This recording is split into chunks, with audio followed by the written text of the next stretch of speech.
And gentlemen, this is a story that came out in the Kansas City Star.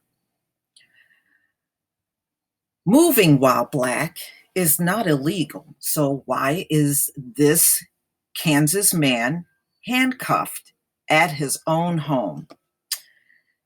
It is this man right here, ladies and gentlemen. But let's go up and do this story.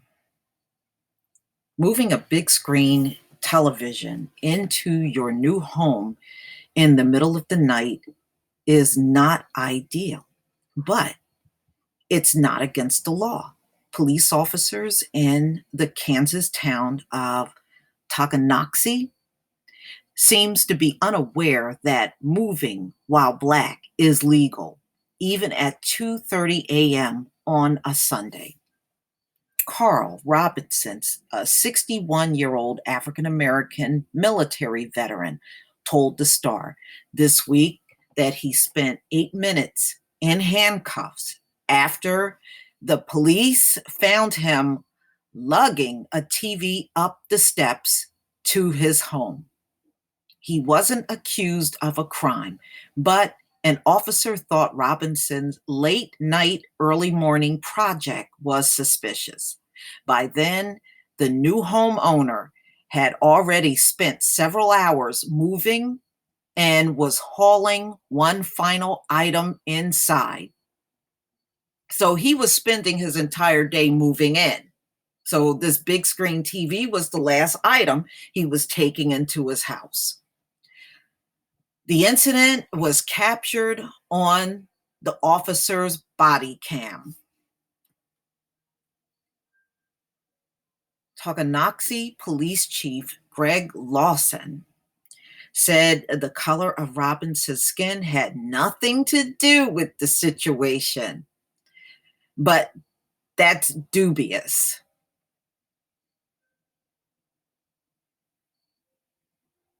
Oh my God. Okay, let's move on.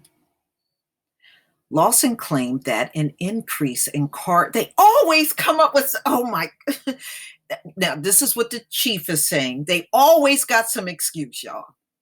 Lawson claimed that an increase in car break-ins had officers on high alert.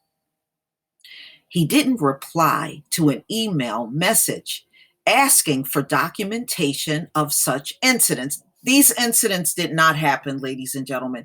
He had to throw that in just so it didn't look like it was about this man's race, which we all know it was. Okay. And even now, the press is saying they don't see no such documentation of all these car break ins. He's lying. He's lying, y'all. He's lying. But moving into a home doesn't bear much resemblance to a car break-in, right? Breaking into a car and moving into a home is two entirely different things. The officer's actions were consistent with stop and frisk procedures, said Lawrence Bond, the legal director for the ACLU of Kansas. When someone is taking items into a house, that's usually not a probable cause of a burglary in progress. Even in the wee hours of the morning, Bond said. That's right, because if you're breaking in a house, you're removing things. You're not moving stuff into a house. The city doesn't have an ordinance that prohibits such activity. So the question remains, does a rash of car burglaries really constitute probable cause to handcuff and detain someone moving items into a house? Hell to the no. When a person is calm, compliant, and found to be unarmed, does he need to be handcuffed? Hell to the no. Tocanoxie City Manager Greg Brockovich, Mayor Jason Ward, and members of the city council did not respond to requests for comment. The officer's poor judgment put Robinson in a tense and potentially volatile situation. Multiple officers unnecessarily arrived on the scene. Somebody taking items into their house. Multiple officers arrived on the damn scene. Oh my God, y'all go overboard when it ain't even necessary to go overboard. No, you know why they came like that, right? Let me move on, because we in the Black community, we know why they came like that. The officers, let me just go down a little bit. This interaction would have played out differently if Robinson weren't a Black man, he said. And I agree with that 1,000%. That's a reasonable conclusion in a town where the population is 95% white. Woo, man, you gonna see the cops a lot.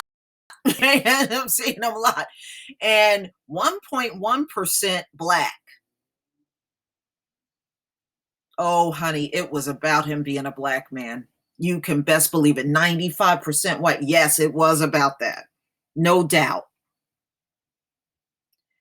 We don't think police would have handcuffed a white woman moving items into a house and then call for backup, Bond said. The episode highlights the importance of implicit bias training for all police officers. Well, I'm going to say this again. You cannot train racism out of a person. It cannot be trained out of them. As we have seen across the country, multiple law enforcement officers responding to a nonviolent incident can have catastrophic consequences. An African American NBA player sued the Milwaukee Police Department after he claimed he was physically abused for a parking violation. A parking violation? Oh my God. Oh man. These people just like drama, ladies and gentlemen. And they just like drama. The incident was caught on video. Even more alarming was the recent shooting death of a Black man at the hands of officers, an off-duty officer. They're talking about Amber Geiger. That's what they're talking about. The victim was in his apartment, and the officer said, mistakenly, thought she entered her own home, which is a damn lie. There's no way that's even believable. She was charged with involuntary manslaughter and fired.